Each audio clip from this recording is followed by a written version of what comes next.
उत्तर भारत, पूर्व भारत, दक्षिण भारत सबकी नजर मुंबई पे है। मुद्दा इस पे आ गया है कि ये हिंदुत्व पे चलेगी या भाषा पे चलेगी। बस ठाकरे ब्रदर्स बोल रहे हैं मराठी के मुद्दे पे हमारे साथ आइए, बीजेपी बोल रही है कि विकास और हिंदुत्व के मुद्दे पे हमारे साथ आइए। 15 तारीख को जैसे आपने बोला वैसे वोटिंग वोटिंग होने वाला है।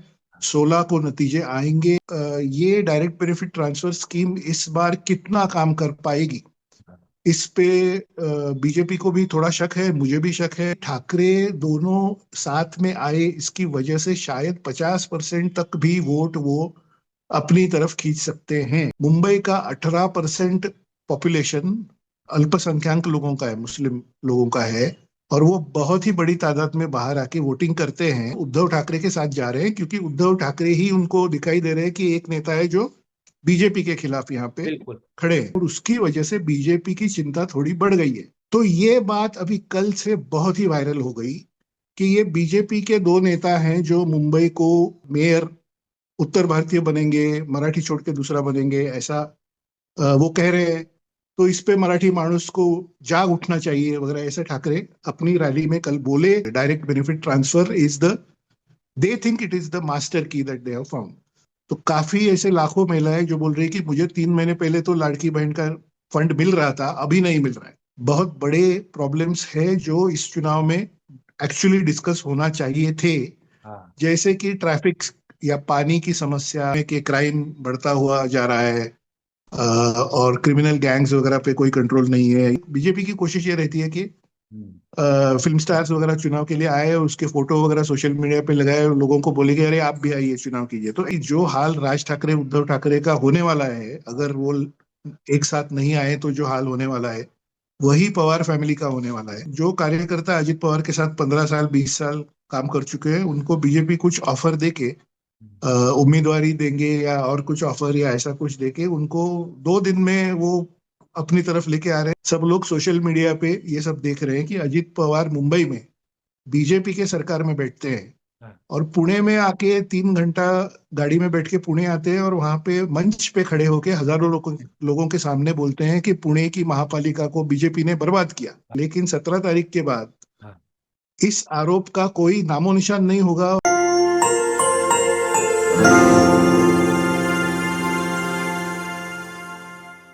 नमस्कार, मैं हूं विक्रांत यादव और आप देख रहे हैं आपका अपना चैनल द स्वतंत्र। बीएमसी चुनाव पर सिर्फ मुंबई या महाराष्ट्र की नहीं बल्कि पूरे देश की और दुनिया के भी कई शहरों से लोग उस पर नजर बनाए हुए हैं। देश के बड़े चुनाव में बीएमसी का चुनाव शुमार होता है और इस मसले पर क्या चल रहा है, किस तरीके से वहां पर चुनावी गतिविधियां चल रही हैं, महाराष्ट्र के वरिष्ठ पत्रकार रोहित चंदावरकर साहब को आज हमने आमंत्रित किया है। सर, बहुत बहुत स्वागत है। रोहित जी, सबसे पहले तो यही जानना चाहेंगे, सब दर्शक ये जानना चाहते हैं कि इस समय बीएमसी चुनाव में क्या चल रहा है, क्योंकि 15 तारीख को वोटिंग सामने है, तो क्या कुछ तस्वीर दिखाई दे रही है?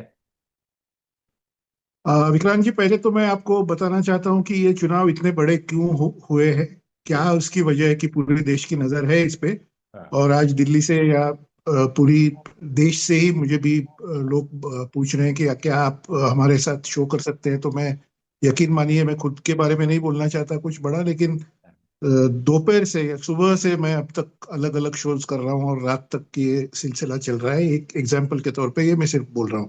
जी। तो इसका मतलब ये है कि उत्तर भारत, पूर्व भारत, दक्षिण भारत सबकी नजर मुंबई पे है, हाँ। और सब जानना चाहते हैं कि मुंबई में क्या हो रहा है, कैसे हो रहा है। क्योंकि एक तो आप जानते हैं ये देश का इतना बड़ा फाइनेंशियल कैपिटल जिसको हम बोलते हैं वैसा है, आर्थिक राजधानी देश की है। हाँ। और दूसरी बात यह है कि मुंबई का जो बजट है बीएमसी का, बहुत बार हम बोल चुके हैं, वो लगभग 70,000 करोड़ से ज्यादा का सालाना बजट होता है, जो जो किसी भी देश की किसी भी महापालिका का इतना बड़ा बड़ा बजट नहीं है। तीसरी बात यह है कि इसमें जो पर्सनालिटीज आपको दिख रहे हैं पर्दे पे, वो सब ग्लैमर वाले लोग हैं। हाँ। तो उसमें आप यंग डायनेमिक बीजेपी के नेता, महाराष्ट्र के मुख्यमंत्री देवेंद्र फडणवीस देखिए, जो कि मीडिया में छाए हुए रहते हैं और उनकी इमेज बिल्डिंग काफी चलती है। या सिर्फ उद्धव ठाकरे देखिए, या फिर राज ठाकरे देखिए, ये सब, या फिर अजित पवार भी कुछ तौर पे ये शामिल है इस ये सब चुनावों में। तो इस तरह से वो पर्सनैलिटी वाला भी मामला है, ग्लैमर वाला मामला है, पैसे का भी मामला है। तो उसकी वजह से इसमें काफी एक्शन आ गई और पूरे देश की नजर लग गई। 15 तारीख को जैसे आपने बोला वैसे वोटिंग वोटिंग होने वाला है। 16 को नतीजे आएंगे और सबसे बड़ा सवाल ये है कि देश की सबसे बड़ी पार्टी, जो खुद को दुनिया की भी सबसे बड़ी पार्टी बोलती है, भारतीय जनता पार्टी, उसकी पूरी नजर मुंबई पे लगी हुई है, क्योंकि पहली बार उनको बीएमसी यानी कि बृहन मुंबई म्युनिसिपल कॉरपोरेशन, जिसको हम मराठी में बोलते हैं, उस पे अपना मेयर बिठाने का सपना वो देख रहे हैं और मुंबई महापालिका अपने राज में लाना चाहती है, जो कि देवेंद्र फडणवीस बोलते जा रहे हैं बार बार कि ट्रिपल इंजन सरकार। दिल्ली में भी मोदी जी की सरकार, महाराष्ट्र में फडणवीस की बीजेपी वाली सरकार और मुंबई महापालिका में भी सरकार, क्योंकि अगले कुछ सालों में मुंबई में बहुत बड़े प्रोजेक्ट्स प्लान किए गए हैं। उसके बारे में बार बार बात होती है। उसमें एक तो नवी मुंबई का नया एयरपोर्ट, जो कि 2000 एकड़ जमीन पे बना है, और एक इंटरनेशनल नया एयरपोर्ट, अभी फरवरी से इंटरनेशनल फ्लाइट्स भी शुरू होंगे, अभी डोमेस्टिक फ्लाइट शुरू हो चुकी है। उसके इर्द गिर्द, उसके आजू बाजू में तीसरी मुंबई जिसको हम बोलते हैं, वो बसाने का बहुत बड़ा मेगा प्लान है। आप जानते हैं ओरिजिनली मुंबई एक शहर, एक आइलैंड की तरह है। उसको जुड़ के कुछ सबर्बन इलाके हैं। देश देश के दर्शक जान सके इसके लिए मैं थोड़ा दोहरा रहा हूँ। तो ये सब 450 स्क्वायर किलोमीटर का एक शहर है। उसके बाद में 1990s से विक्रांत जी यहाँ पे दूसरी मुंबई, नवी मुंबई जिसको बोलते हैं, मराठी में नया को नवी बोलते हैं, नया मुंबई, नई मुंबई। तो नवी मुंबई एक दूसरी मुंबई हो गई। और अब मेगा प्लान है कि तीसरी मुंबई, जो कि इस नए एयरपोर्ट के आजू बाजू में बनेगी, और पूरी बहुत ही बड़े उसमें प्रोजेक्ट्स आएंगे। तो ये सब नजर में रखते हुए बीजेपी को लग रहा है कि अपना राज मुंबई महापालिका पालिका पर होना चाहिए। एशिया की सबसे बड़ी जो स्लम है धारावी, उसका भी रीडेवलपमेंट का प्लान है वगैरह वगैरह। आपके सवाल को मैं थोड़ा सा लास्ट, ये क्या चल रहा है, ऐसा एक वाइडर सवाल आपने पूछा जिसमें सब कुछ आता है, इसलिए ये सब मैंने बताया। लेकिन अभी जो चल रहा है वो मुद्दे पे आता हूँ, एक ही लाइन में मैं उसको बोल सकता हूँ देश की जनता, देश के दर्शक, आपके जो लाखों दर्शक है उनके लिए, कि मुद्दा इस पे आ गया है कि ये हिंदुत्व पे चलेगी या भाषा पे चलेगी, बस ये बात है। बस क्रक्स में अगर अपने अनुभव के आधार पे बताना चाहता हूँ कि ये मामला यहाँ पे निचोड़ के यहाँ तक आके रुका है कि क्या मुंबई की इलेक्शन बीजेपी को, जो एक हिंदुत्व के नारे पे इसको चला रही है और डेवलपमेंट का काम भी बोल रही है, वो ऐसा नहीं सिर्फ हिंदुत्व, लेकिन हमने यहाँ पे बड़े प्रोजेक्ट किए, हमें आगे भी प्रोजेक्ट करना है वगैरह, लेकिन हिंदू सब एक हो जाओ, ऐसा उनका कहना है। जबकि दूसरी तरफ जो उद्धव और राज ठाकरे लड़ रहे हैं बीजेपी के खिलाफ, उनका कहना कि मराठी मानुस यानी मराठी आदमी मुंबई का जो है वो खतरे में है, उसकी आइडेंटिटी खतरे में है, उसका जो शहर में रहना मुश्किल हो रहा है, क्योंकि बाहर से बहुत ज्यादा तादाद में लोग आ रहे हैं और यहाँ पे सब लाइफ उनकी बर्बाद हो रही है, और उनका एक राजनीतिक उनका वर्चस्व जो था पहले वो खत्म हो रहा है। तो ठाकरे ब्रदर्स बोल रहे हैं मराठी के मुद्दे पे हमारे साथ आइए, बीजेपी बोल रही है कि विकास और हिंदुत्व के मुद्दे पे हमारे साथ आइए। लास्ट लाइन बोलता हूँ इस नरेशन में कि इसमें से कौन सी चीज मतदाता को भाती है, इस पे ये चुनाव के नतीजे आप देखेंगे विक्रांत जी। सर रोहित जी, वैसे तो पत्रकार जो है वो भविष्य वक्ता नहीं होते, लेकिन मैं ये जानना चाहता हूं कि ठाकरे बंधुओं का एक साथ आना ऐतिहासिक रूप से तो बहुत बड़ी घटना थी, और महाराष्ट्र के लिए भी, मुंबई के लिए भी, देश के लिए भी, सब इसे बड़े अचरज से देख रहे थे। लेकिन चुनावी अखाड़े में इसका क्या असर दिखाई दे रहा है सर, नीचे ग्राउंड लेवल पर? हाँ, बहुत ही अच्छा सवाल है। हम लोग सब पिछले काफी सालों से देख रहे हैं, और मेरे से भी वरिष्ठ पत्रकार है जो सीनियर सिटीजन्स वगैरह है, जिन्होंने उद्धव राज वगैरह की राजनीति 40-50 साल से देखी है। बाला साहब की मैं बोलता हूँ, ये तो दोनों वैसे यंग है, युवा है, मतलब 50 की, 58-59 ऐसे उम्र के हैं। उद्धव ठाकरे थोड़े उम्र में बड़े हैं, 64-65 एज के। लेकिन इनकी पिछली 30 साल की राजनीति मैं देख रहा हूँ, इसमें मैं या मेरे से वरिष्ठ भी जो भी पत्रकार है, सब बोल रहे थे कि ये दोनों भाई साथ आना बहुत ही मुश्किल है। काफी महाराष्ट्र के मराठी के पत्रकार है, वो भी बोल रहे थे कि ये साथ में आना मुश्किल है वगैरह वगैरह, लेकिन वो एक चमत्कार की तरह ये बात हो गई। और ये इसलिए हो गई कि दोनों को ऐसा लग रहा है कि उनका अस्तित्व ही धोखे में है, क्योंकि बीजेपी ने अब ये स्ट्रेटेजी बना ली है कि वो अकेले के दम पे, या उनके साथ एकनाथ शिंदे जो चले गए हैं, उद्धव ठाकरे को छोड़ के शिवसेना का विभाजन हो गया। विभाजित शिवसेना के नेता महाराष्ट्र के उप मुख्यमंत्री एकनाथ शिंदे, बीजेपी के साथ है। तो इस वजह से बीजेपी अब उद्धव ठाकरे या राज ठाकरे को कोई हवा नहीं दे रही, उनको कोई महत्व नहीं दे रही वगैरह, ऐसा एक हो गया। और दोनों ठाकरे को लग गया कि अब हमारे अस्तित्व के का ही मामला है, एग्जिस्टेंशियल क्राइसिस जिसको हम इंग्लिश में बोलते हैं, वैसा है। इस वजह से फाइनली दोनों साथ में आ गए जुलाई के महीने में पिछले साल। और पहली बार उन्होंने अनाउंस किया कि हम साथ में आएंगे वगैरह। फिर भी हम लोग देख रहे थे कि शायद ये साथ में चुनाव लड़ेंगे नहीं लड़ेंगे, लेकिन फाइनली एक 15-20 दिन पहले उन्होंने अपना एक दूसरे के साथ सीट शेयरिंग जो बोलते हैं वो कर दिया। अभी देखिए, बीजेपी का एक एस्टिमेट ऐसा हम लोगों को पता चला, जो एक प्राइवेट एजेंसी ने बीजेपी के लिए सर्वे किया था, उस पे आ गया, उसमें आ गया। तो उसमें ऐसे नंबर्स हैं कि ठाकरे दोनों साथ में आए, इसकी वजह से शायद 50% तक भी वोट वो अपनी तरफ खींच सकते हैं, जो कि टोटल जो वोटिंग होगा उसमें से शायद 50% तक वो खींच सकते हैं। और उसकी दो वजह है। पहली बात यह है कि एक इमोशनल अपील सब मराठी लोगों को, मतदाताओं को किया जाएगा, उस पर शायद उनकी पूरी इमोशनली राजनीति चलती है, भावना पे ही चलती है, वो एक फैक्टर है। दूसरा फैक्टर, पिछले 3-4 साल से मुंबई का 18% पॉपुलेशन अल्पसंख्यक लोगों का है, मुस्लिम लोगों का है, और वो बहुत ही बड़ी तादाद में बाहर आके वोटिंग करते हैं। तो पिछले तीन तीन साल से, मैं बोल रहा हूँ पिछले 3-4 साल से, वो सब उद्धव ठाकरे के साथ जा रहे हैं, क्योंकि उद्धव ठाकरे ही उनको दिखाई दे रहे हैं कि एक नेता है जो बीजेपी के खिलाफ यहाँ पे बिल्कुल। खड़े हैं।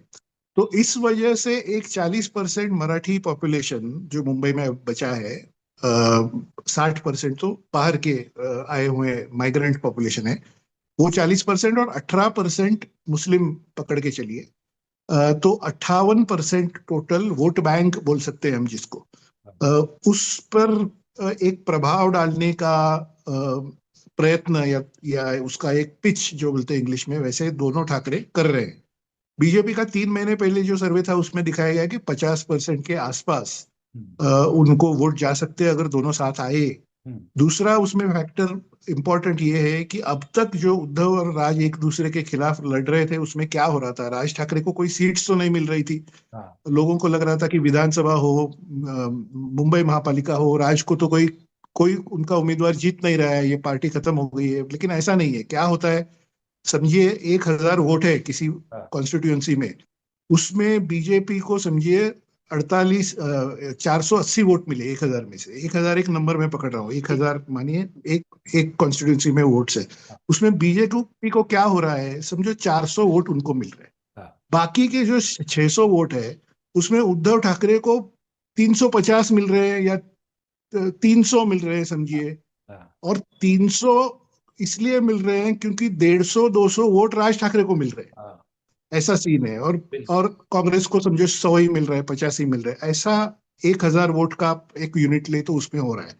अब बात ये होगी कि राज ठाकरे को जो 200 मिल रहे हैं वो, और उद्धव ठाकरे को जो 300 मिल रहे हैं वो, जुड़ के वो 500 वोट तक जाएंगे। इस तरह से कैलकुलेशन इन लोगों का चल रहा है, और उसकी वजह से बीजेपी की चिंता थोड़ी बढ़ गई है। बीजेपी ने अभी आज कल में क्या किया है देखिए।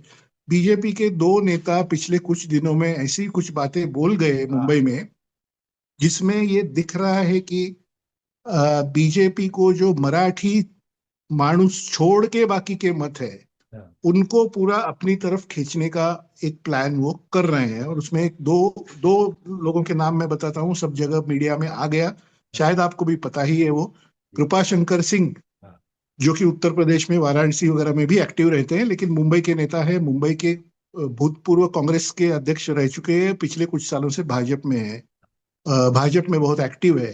उन्होंने एक पब्लिकली बयान दिया कि मीरा भाईंदर, जो कि मुंबई से सटा इलाका है ठाणे डिस्ट्रिक्ट में, उस शहर का मेयर उत्तर भारतीय हो सकता है, क्यों नहीं हो सकता, ऐसा उन्होंने एक उत्तर भारतीय लोगों की सभा में भाषण करते वक्त बोला। ये बहुत बड़ा एक इशू हो गया। इसको ठाकरे परिवार ने उठाया, और उसका बड़ा पॉलिटिकल उसका चल रहा है। दूसरी बात, कल रात तमिलनाडु के एक भाजपा के पूर्व प्रदेशाध्यक्ष के अन्नामलाई करके है, उन्होंने मुंबई में ऐसी बात कही कि मुंबई तो महाराष्ट्र का शहर है ही नहीं, ये अंतरराष्ट्रीय शहर है, और इसमें ये सब हमको विकास करना है, भाजपा को विकास करना है, और इसका महाराष्ट्र से कुछ वास्ता नहीं है, ये इंटरनेशनल सिटी है। और ये बात करते वक्त उन्होंने मुंबई का उल्लेख एक दो बार बॉम्बे ऐसा किया किसी न्यूज चैनल से बात करते वक्त। तो ये बात अभी कल से बहुत ही वायरल हो गई कि ये बीजेपी के दो नेता हैं जो मुंबई को एक तो बॉम्बे बोल रहे हैं, या यहाँ पे महापौर मतलब मेयर उत्तर भारतीय बनेंगे, मराठी छोड़ के दूसरा बनेंगे, ऐसा वो कह रहे हैं। तो इस पे मराठी मानुस को जाग उठना चाहिए वगैरह ऐसे ठाकरे अपनी रैली में कल बोले। बहुत ही वायरल बात हो रही है, सब जगह वही बात चल रही है पिछले 2-3 दिन से।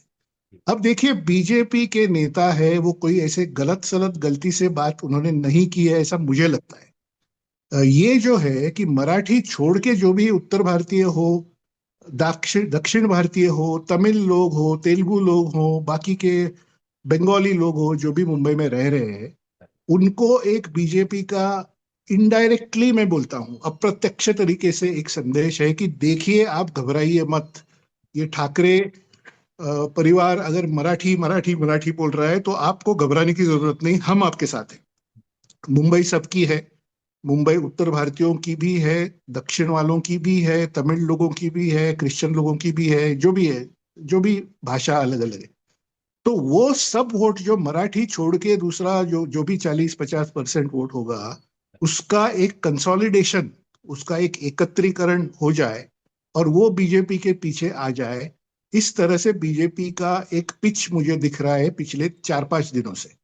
तो इसलिए मैं कह रहा हूं कि दो मुद्दों पे मुद्दा दोहराता हूं कि दो मुद्दों पे चल रहा है। एक तरफ हिंदुत्व और तमिल लोग, तेलुगु लोग, उत्तर भारतीय लोग, उत्तर प्रदेश वाले हो, पंजाबी हो, बाकी जो जो भी हो, हमारे साथ आइए, हम भाजपा है, हम राष्ट्रीय पार्टी है, हम हिंदुत्व के मुद्दे पे, विकास के मुद्दे पे सबको साथ लेके मुंबई में विकास करेंगे, ऐसा बीजेपी करेगी।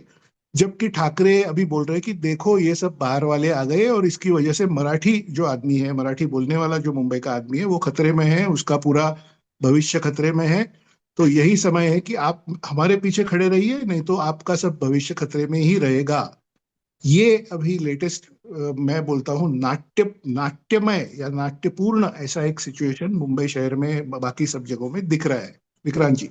सर मैं एक चीज और रोहित जी आपसे समझना चाहूंगा कि अब ये खबर जो आई है कि मुंबई महाराष्ट्र में जो 2 महीने का पैसा था, दिसंबर का और जनवरी का, लाड़की बहना का, वो चुनाव से ठीक एक दिन पहले दिया जा रहा है। तो कहीं ना कहीं ये दिखाता है कि बीजेपी के मन में एक बड़ा डर तो है कि चुनाव से एक दिन पहले आप वोटर्स के खाते में नकदी डाल रहे हैं। कहीं ना कहीं ये उम्मीद की वोट मिलेगा। ये बिहार में भी एक्सपेरिमेंट किया गया था बीजेपी के जरिए, और यहां पर भी किया जा रहा है चुनाव से ठीक एक दिन पहले।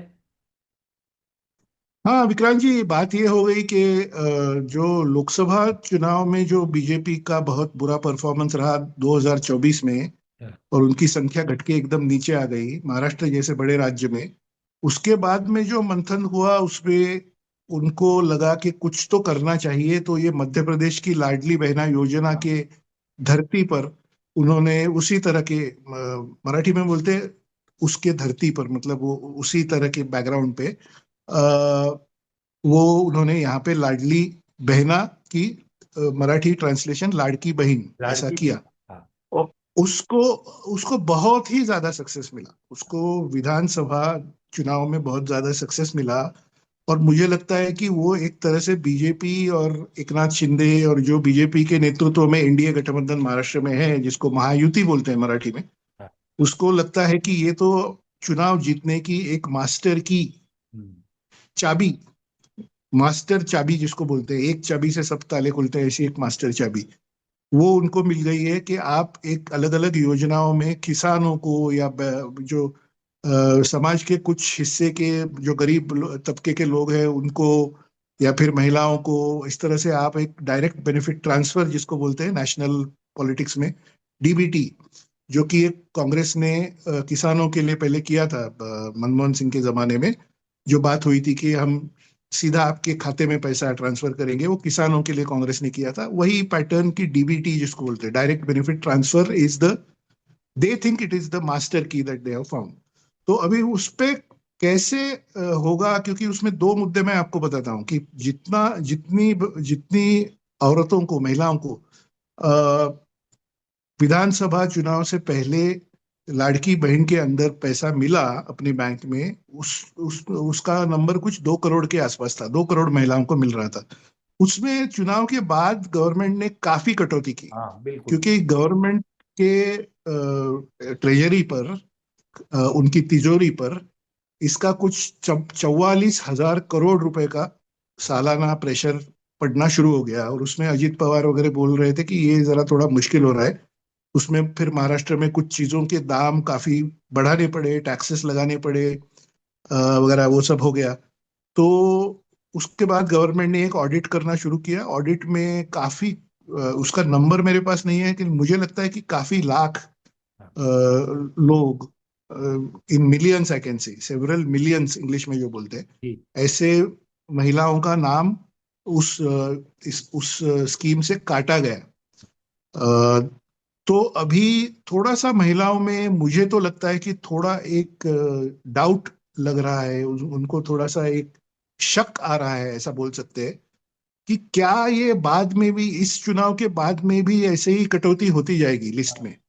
क्योंकि महाराष्ट्र में 2 करोड़ महिलाओं को आपने पिछले विधानसभा चुनाव के समय 3 महीने तक दिया, उसके बाद चुनाव हो गया। चुनाव के बाद आप हर महीने कुछ लाख महिलाओं के नाम उस लिस्ट जो आपके पास है, उस लिस्ट से काट रहे हैं। तो काफी ऐसे लाखों महिलाएं जो बोल रही है कि मुझे 3 महीने पहले तो लाड़की बहन का फंड मिल रहा था, अभी नहीं मिल रहा है, चुनाव के बाद मिलना बंद हो गया। ये बात अखबारों में आ रही है, मीडिया में आ रही है। तो अभी महिलाओं में ये एक थोड़ा सा शक है, ऐसा मैं बोलूंगा, कि ये महापालिका चुनाव के बाद भी शायद मेरा नाम कट जाए उसमें से। तो उस वजह से ये डायरेक्ट बेनिफिट ट्रांसफर स्कीम इस बार कितना काम कर पाएगी, इस पे बीजेपी को भी थोड़ा शक है, मुझे भी शक है, सब लोगों को शक, मन में शक है। ऐसा वो उसका स्टेटस है, डीबीटी का स्टेटस वैसा है। रोहित जी, एक चीज जो कल प्रेस कॉन्फ्रेंस हुई थी शिवसेना की और राज ठाकरे की मिलकर, उसमें अडानी पर पूरा एक वीडियो प्रेजेंटेशन दिया गया और पूरा बताया गया कि 2014 के बाद किस तरीके से देश भर में पूरा उनका साम्राज्य फैला। इस मुद्दे का चुनाव पर कोई असर वहां पर बीएमसी में पड़ता हुआ दिखाई दे रहा है? मुझे पता नहीं इसका असर कितना पड़ेगा, कैसा पड़ेगा, क्योंकि इसका कारण मैं बोलता हूँ कि देखिए, ये इतना प्रेजेंटेशन नहीं, लेकिन इस तरह से विजुअल स्लाइड्स जो लगाई गई उसका काफी वायरल हो चुका है। और हाँ। मुझे बैंगलोर से, चेन्नई से पत्रकारों के फोन आ गए कि मतलब इस पे कुछ बात करना चाहते हैं, और वो काफी वायरल देश भर में हुआ है, हाँ। क्योंकि ये राष्ट्रीय स्तर पे उन्होंने वो स्लाइड्स दिखाए। तो बात ये कहना चाहता हूँ कि इस तरह से विजुअल प्रेजेंटेशन किया नहीं हो, लेकिन राहुल गांधी ने तो लोकसभा चुनाव से हाँ लेके ही यही तो मुद्दे बोले हैं ना, बार बार। बिल्कुल। और महाराष्ट्र की विधानसभा चुनाव में हाँ। पिछले साल दिसंबर, मतलब 2024 के नवंबर में जो चुनाव हुए, उसमें राहुल गांधी की हर रैली में महाराष्ट्र में यही बात की जा रही थी कि यही मुद्दा तो उठाया जा रहा था, अदानी और ये सब। लेकिन उसको उतना रिस्पांस जनता से नहीं मिला। हाँ। मतलब कांग्रेस पार्टी का परफॉर्मेंस विधानसभा में काफी बुरा रहा। हाँ। पिछली बार लोकसभा में अच्छा रहा, विधानसभा में बुरा रहा। तो मैं ये कहना चाहता हूं कि देश के रिसोर्सेस, मानिए बंदरगाह हो, एयरपोर्ट्स हो, या खान वगैरह हो, बाकी सब, मतलब खदानें जिसको बोलते हैं, या फिर बाकी बिजली, ये वो सब, उस पे क्या डिसीजंस हो रहे हैं, और उस पे कैसा एक उद्योग समूह उसमें सब लेके जा रहा है वगैरह, इस तरह के प्रेजेंटेशन का मुंबई के मतदारों पे कितना असर होगा, इसके बारे में मेरे मन में काफी शक है, सवाल है। क्योंकि लोग अपने डे टू डे काम में लगे हुए हैं, उनके सामने बहुत बड़े प्रॉब्लम्स है जो इस चुनाव में एक्चुअली डिस्कस होना चाहिए थे। हाँ जैसे कि ट्रैफिक या पानी की समस्या। मुंबई शहर और आजू बाजू के इलाकों में बिजली की तो समस्या नहीं है, उतना एक है अच्छी बात कि मुंबई को कभी बिजली की कोई समस्या नहीं है। लेकिन बारिश के दिनों में मुंबई के सड़कों की हालत क्या होती है आप जानते हैं। बिल्कुल। या फिर ट्रैफिक में मुंबई के लोग हर दिन 4-4 घंटे बिताते हैं कभी कभी, ऑफिस जाते वक्त 2 घंटे, आते वक्त 2 घंटे। और एक इनसिक्योरिटी का जो फीलिंग है मुंबई, पुणे, इन शहरों में, कि क्राइम बढ़ता हुआ जा रहा है, और क्रिमिनल गैंग्स वगैरह पे कोई कंट्रोल नहीं है, या फिर बाकी ड्रेनेज की समस्या, टाउन प्लानिंग की समस्या वगैरह जो महापालिका के चुनाव में मुद्दे आने चाहिए, उसी मुद्दों पे मतदाताओं का ध्यान है, ऐसा मुझे लग रहा है। और थोड़ा सा आपको एक मतदाताओं में थोड़ा डिसइंटरेस्ट दिखेगा शायद, सोशल मीडिया पे आप अगर चेक करें तो, जी। कि लोग ऐसा बोलते हुए मुझे दिखाई दे रहे हैं कि क्या फर्क पड़ता है, अजीत पवार, शरद पवार तो साथ में ही आ गए। राज ठाकरे पिछली चुनाव में 2024 में तो बीजेपी को समर्थन दे चुके थे, अब वो ये सब बात बोल रहे हैं, एक साल में ही उनको ये सब समझ आया है क्या?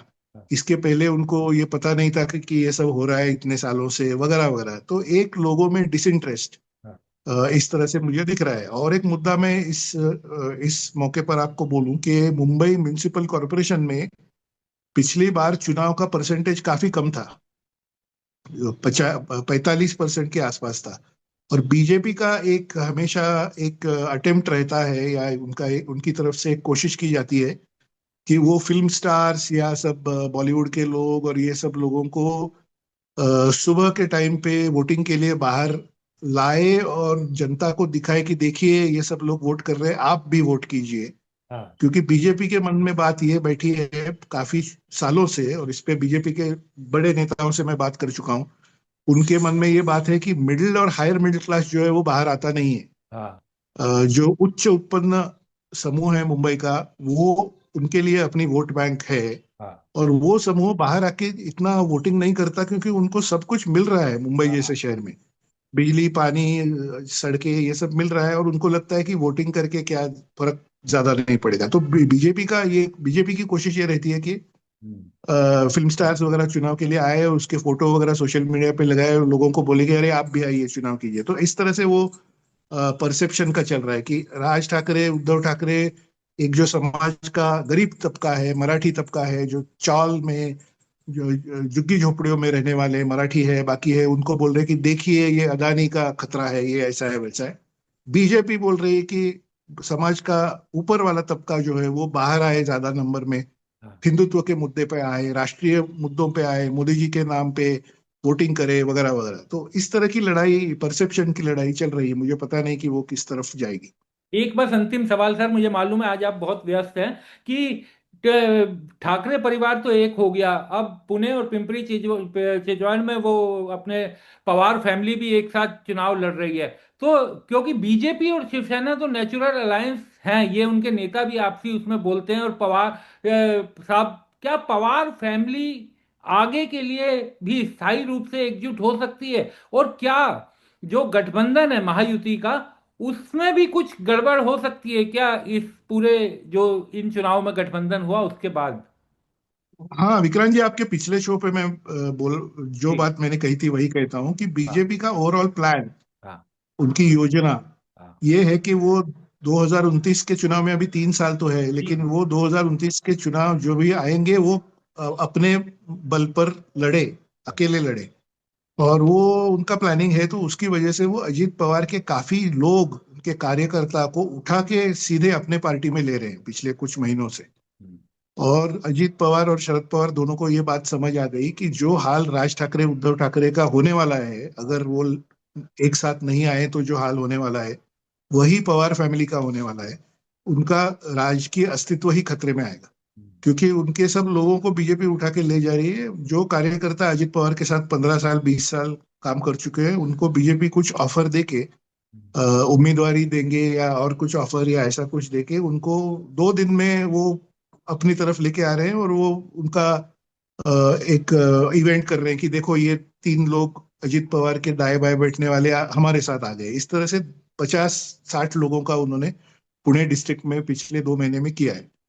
तो इस वजह से पवार फैमिली को भी ये समझ आ रहा है कि अब हमको साथ रहना चाहिए और लड़ना चाहिए, और कुछ तो अपना बचाना चाहिए, अपना अस्तित्व।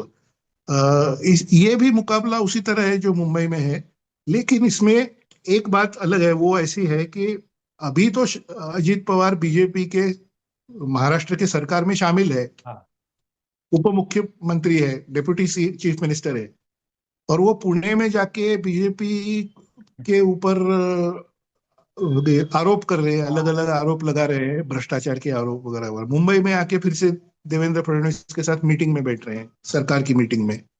ये थोड़ा अजीब एक स्थिति हो गई है कि मुंबई पुणे महाराष्ट्र के सबसे दो बड़े शहर है। मुंबई से पुणे सिर्फ 170 किलोमीटर है, जी। और 3 घंटे में एक्सप्रेसवे पे आप मुंबई से पुणे पहुंचते हैं। ऐसे लाखों लोग हैं जो हर दिन काम के लिए पुणे से मुंबई जाते हैं, शाम को पुणे वापस आते हैं। मुंबई से भी बिजनेस वगैरह के लिए काफी लोग पुणे आते हैं, मुंबई जाते हैं। सब लोग सोशल मीडिया पे ये सब देख रहे हैं कि अजीत पवार मुंबई में बीजेपी के सरकार में बैठते हैं, हाँ। और पुणे में आके 3 घंटा गाड़ी में बैठ के पुणे आते हैं, और वहां पे मंच पे खड़े होके हजारों लोगों के सामने बोलते हैं कि पुणे की महापालिका को बीजेपी ने बर्बाद किया। हाँ। तो ये बात किसी को समझ नहीं आ रही कि ये क्या हो रहा है और कैसे। ये तो इसमें से एक मराठी पत्रकार भी बोल रहे हैं, मैं भी काफी हफ्ते पहले बोल चुका हूं कि इसको एक बोलते हैं WWF या WWE जो होता है अमेरिका में, हाँ। या हमारी भाषा में जिसको नूरा कुश्ती कहते हैं। जी। कि आप ऐसे दिखाइए कि हम और आप लड़ रहे हैं, आप ऐसे लोगों लोगों को तालियां बजाने दीजिए, पैसा हमारे ऊपर बरसाने दीजिए।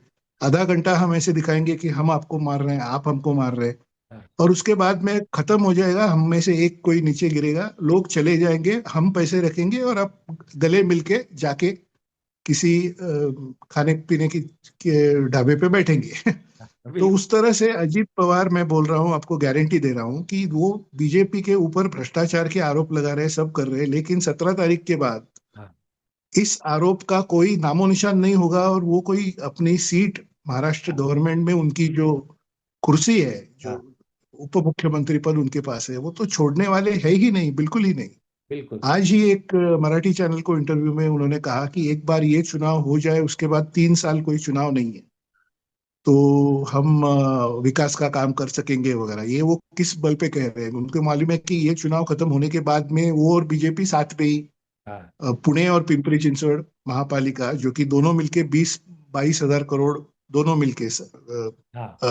टर्नओवर है, उसमें वो बीजेपी के साथ अलायंस में ही बैठेंगे ना, ये सबको दिख रहा है। हाँ। और मुंबई में भी वो भाजपा के अलायंस में ही बैठेंगे, और उप मुख्यमंत्री और फाइनेंस मिनिस्टर है वो महाराष्ट्र के, काफी बड़ा उनके पास रिस्पॉन्सिबिलिटी है। तो इस तरह से ये भी एक दूसरा कारण है जिस वजह से मतदारों का एक उसमें स्वारस्य जो है वो खत्म हो चुका है, ये सब चुनावों में। क्योंकि ऐसा दिख रहा है कि ये लोग आपस में ऐसे दिखा रहे हैं कि ये लड़ाई कर रहे हैं, चुनाव खत्म होने के बाद यही एक दूसरे के साथ बैठेंगे। इसको हम महाराष्ट्र पैटर्न कहते हैं। ये देश के दूसरे किसी राज्य में इतनी बड़ी इतने बड़े पैमाने पे, या इस इतने नाट्यपूर्ण तरीके से आपको शायद दिखेगा नहीं कि जो सत्ता में बैठे दो पार्टीज है, वही स्थानिक इकाइयों के चुनाव में एक दूसरे के साथ एकदम जम के मारामारी करें, हाँ। और चुनाव खत्म होने के बाद गले मिले और एक साथ में जाके सत्ता में बैठे। ये शायद दूसरे राज्यों में भी हुआ होगा, लेकिन यहाँ पे बहुत ही नाटकीय तरीके से वो हो रहा है। तो इस तरह से ये सब हो रहा है। अभी देखते हैं 15 तारीख को क्या होगा, विक्रांत जी। बहुत बहुत शुक्रिया रोहित जी, आप जुड़े। आपके साथ आने से हमारे दर्शकों को भी मुंबई और महाराष्ट्र के इन इलेक्शंस के बारे में जानकारियां मिली, और यही अपील है कि आप अपना थैंक यू। वोट जरूर दीजिए। बहुत बहुत शुक्रिया।